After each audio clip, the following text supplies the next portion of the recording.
Here's what's interesting though.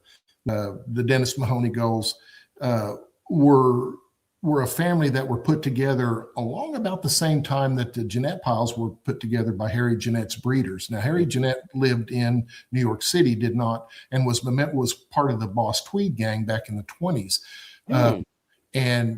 But as was common with those guys, they were into racehorses as much as they were into game fowl.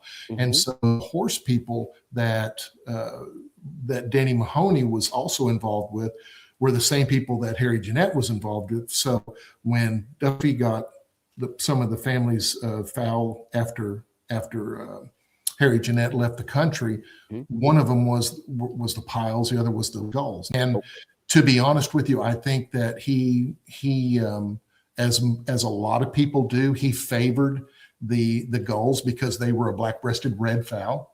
And although the Genette piles were a family of fowl that once you had them, you did not want to let them go. They had so many good qualities. But again, his Irish piles were so good that he could not simply just walk away from them because they were a very high percentage foul. So and I'm assuming that it was probably the color that didn't resonate, because that's the same thing here. They have some extremely good ones here, but it's just the color doesn't resonate with the common, the common breeder. You know what I mean? That's just not there. They call them off-colored chickens. You know what I mean? So it's like off-colored chickens, or they call them exotics and stuff like that. So it's everything other than the common game fowls.